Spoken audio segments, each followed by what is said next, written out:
guys, welcome back to the channel. It's me, Ruthie, and today we're going to be talking about Blackpink's first full-length album. So, if you guys haven't heard, it's October 2nd and Blackpink are officially back with their first full-length album. They've been leading up to this release for most of the year, or second half of the year really, with the two pre-release singles, How You Like That and Ice Cream, and now the album is finally here. For an album, though, it's only 8 tracks, and I've seen some groups call that an EP, but I'm not going to judge. It's the most songs we've ever gotten from Blackpink at one time, so I'm very excited to be talking about this. First, I'm going to start with some overall thoughts. I was surprised that we got all English tracks, because I think, oh man, I don't have the number off the top of my head right now, but a couple of the songs were completely in English, and I wasn't expecting that. And on top of that, Jisoo's English this comeback was amazing.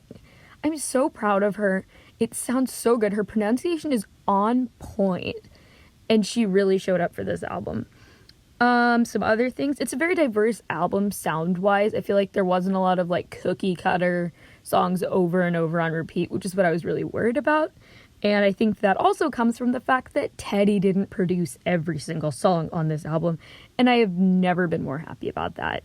I've gotten very tired of Teddy's style with Do and Kill This Love kind of missing the mark for me, and I mostly gravitated towards B-sides on the previous 2 EPs, and then How You Like That and Ice Cream just did not do it for me, but more about that later.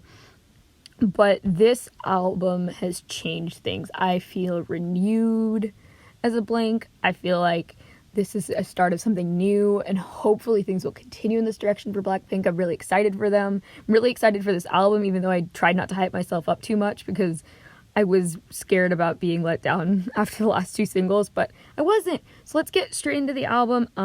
First we'll talk about How You Like That, which was the first pre-release single. I did make a video for it. I thought about it. I wanted to, but I didn't want to seem like I was like bashing Blackpink, because How You Like That was and is my least favorite Blackpink title track. It just didn't do it for me at all. Like, I had my expectations set super high because I figured it's a new year, I can give them another shot, maybe we can get another like god tier title track from them, which in my opinion, by my personal taste, we haven't gotten a god tier title track from Blackpink since As If It's Your Last. And so I was like really hoping for something like that. And then How You Like That did not. Like, the very beginning, like the first like 30 seconds before the chorus hit, I like honestly thought we were getting something different. I was so excited. I was literally shaking in my bed as I watched the music video. And then like once it hit the chorus, like my opinion completely flipped, because I do not like the How You Like That chorus at all. I didn't like the choreo, and that's exactly where the choreo came into the video. I don't like the choreo for it. It just feels odd. It feels sticky. I don't know, like very rigid. And then like Lisa's post-chorus, like the look at me, now look at you, that just didn't do it for me. That's probably my least favorite part of the song, and since that kept repeating, it just wasn't my thing whatsoever. And then the dance break looks cool. I'll give them that. The dance break looked really cool, but it started with the whole look up in the sky, it's a bird, it's a plane, which some people thought was iconic, and I thought was like the cringiest thing they've ever done in a song. And that's saying something, because some of the English versions of some of the title tracks recently have been a little off the mark. But anyway, we're not here to hate. We're here to have a good time because the album's out. But I just wanted to give you my honest opinions on How You Like That, because I didn't put a video out for that when it came out. So then we'll move on to Ice Cream. Again, I wish I had better things to say about these songs, which explains why I actually had no plans on recording a video about the Blackpink album until I listened to it today, and then I was like, well, I might have to record a video about this because I really like it. And so, Ice Cream, for me, okay. So, believe me, I'm a person who loves a good sexy concept and, like, sexy songs, but Ice Cream felt too sexual for me.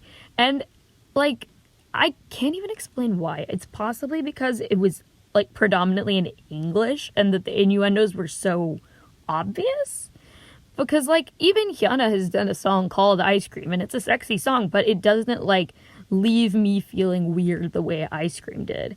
It was also a very Selena song, and, like, that wasn't a bad thing. It was a new sound. It just wasn't the sound I wanted. It just didn't do it for me at all.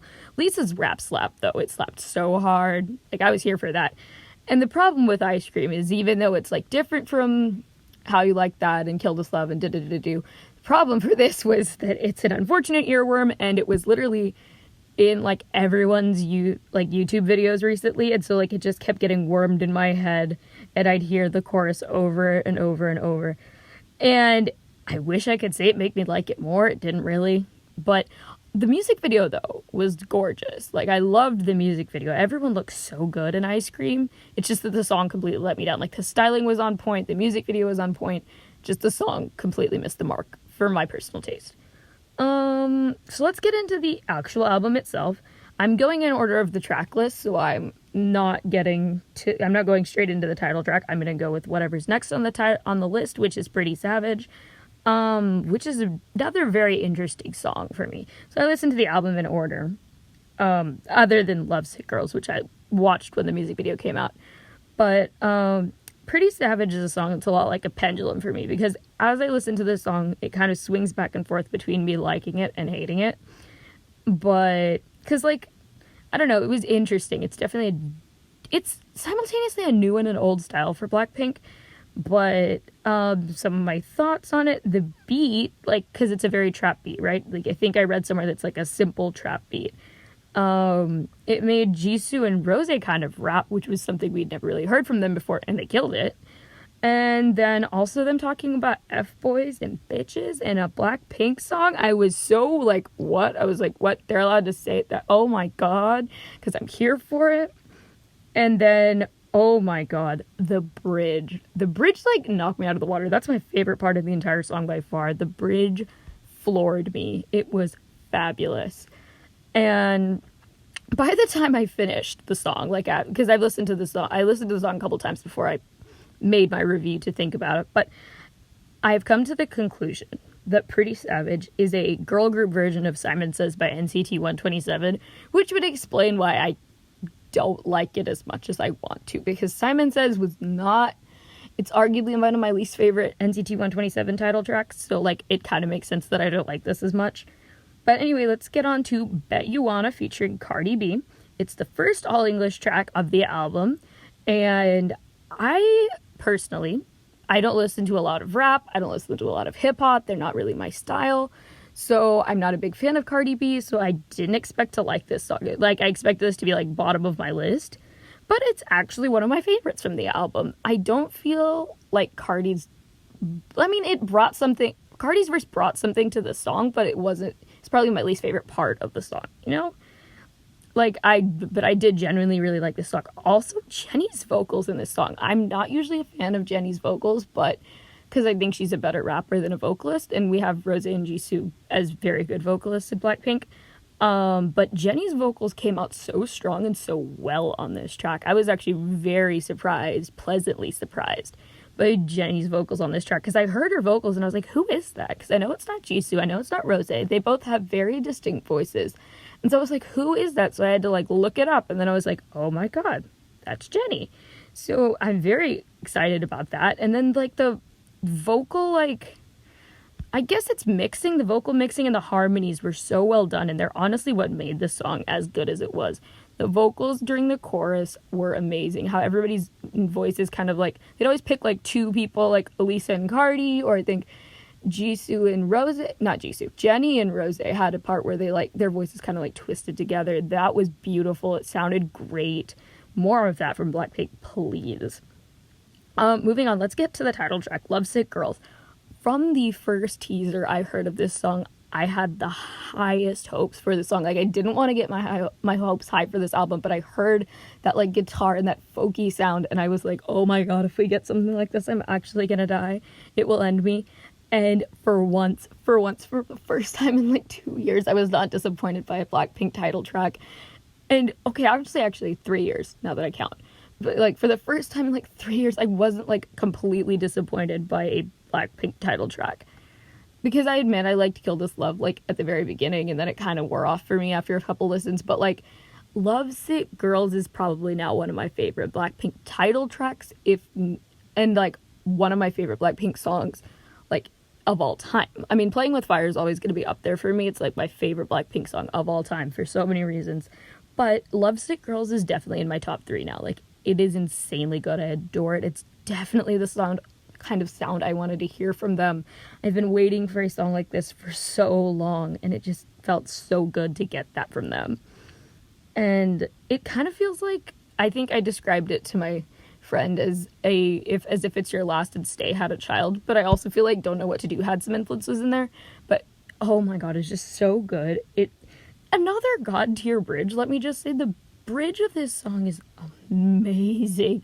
All of it's amazing, and I love the theme of the song. Like, I think that's what we call it, the theme or the concept of like the lyrics. Like, that's not something we see a lot, and I think it was such a unique take. It was so good. I really liked it. It felt so young, carefree, and rebellious, and I was so here for it. Also, lol, I want to know who the guy in the MV was. Just curious. But like, and on that note, when I first saw him, when like, I think the first scene that we see him is like Lisa in his lap, I was like, is that one of the girls?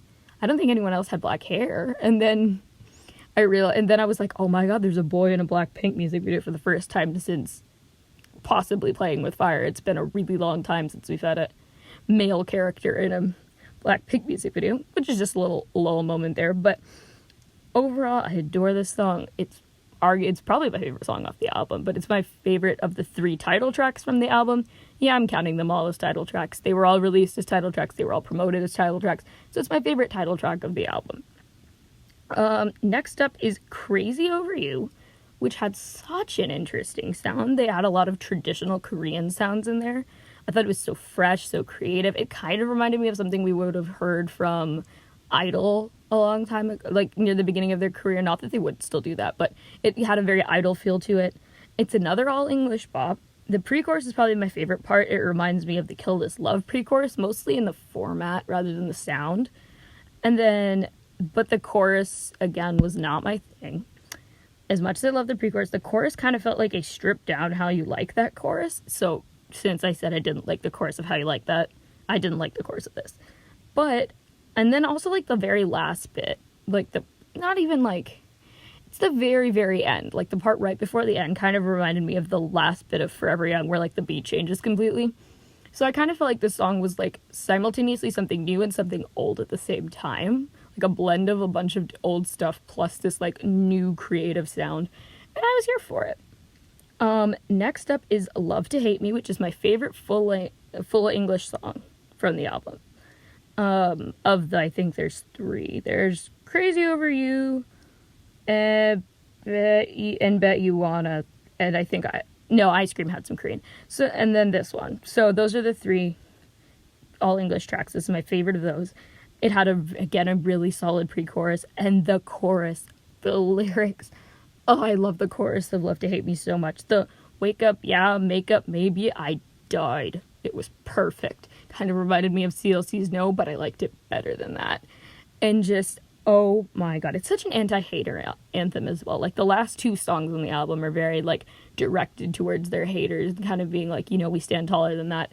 And I was amazed. Also, I had high hopes for these last 2 tracks in general, because they were the ones that Teddy had, like, little to no input on. Like, Teddy, I think he, like, arranged this one, but, like, the last track he didn't touch at all, and I was just like, please let these be good. Please let these be good. Please let me just be mad at Teddy for ruining Blackpink.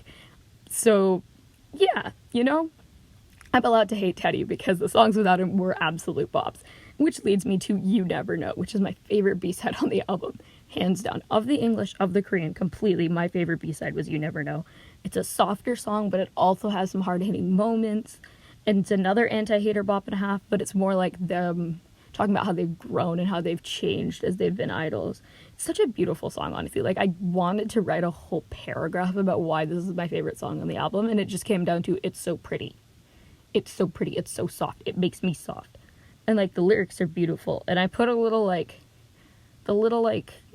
don't even want to, it's not in a woo face. I put a little, like, the big eyes, kind of like the puppy dog eyes emoji in here, because that's exactly how I felt listening to this song. So I don't really know what to say about it other than, like, I adore it and I love it. And it's just the perfect ending song for the album. It, like, brought it all together. I was hoping for some softer B-sides. We got the softer B-sides. Because, like, in the Kill This Love EP, Hope Not was my favorite song. And so, like, I love these softer B-sides from Blackpink. which like made this absolute like I was like a child in a candy store during this song. It was amazing. But I'm gonna stop blabbering because the video is getting long. But it's also 2:30 a.m. when I'm recording this, which is fun. At about 1:30, I decided that I was gonna be doing this album review, and then I decided I was gonna write it up and film it tonight, and possibly edit it after this. We'll see when this comes out. If it comes out, if it says it released in the middle of the night, that's because I decided to edit. If not, I decided to get sleep before my classes tomorrow. Whoop whoop. But yeah, that's it for the album. I'm so happy with this album. It has like brought my Blink heart back to life. I've kind of been like inactive as a Blink. Like I've been taking a hiatus as a Blink. Because, you know, if artists can take hiatuses, why can't we? I've been taking hiatuses. I feel like I've been taking hiatuses from a lot of my favorite groups recently because I just haven't been feeling it. And I had been on a long hiatus from Blackpink. Other than, like, I can still listen to their music. It has nothing to do with that. But just, like, as a fan, I felt like I wasn't part of the fandom for a while. But this album really, like, ignited the Blink in me again. And I just feel so happy for this album and that it happened. I'm so glad YG gave us an album. Hopefully we will get the solo songs by the end of the year so I can do some videos for those. Excited. I probably won't be buying this album. I don't buy a lot of girl group albums. I own one girl group album at the moment. Also, YG makes Blackpink albums extremely overpriced because they can. And I'm broke most of the time.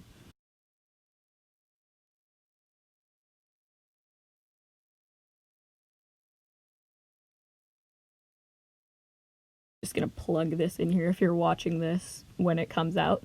I'm gonna have an unboxing video that I will be filming this weekend, and will probably go up either later half of this weekend or early next week for the Boys Chase album. I just got word today that it is in stock at my local album purchasing retailer, K-pop album retailer. That's what I'm looking for. They have it. I've put a hold on the album. I'm picking it up on Saturday, and hopefully I'll get to speedily unboxing that and filming the video and editing and etc. because I want that up ASAP.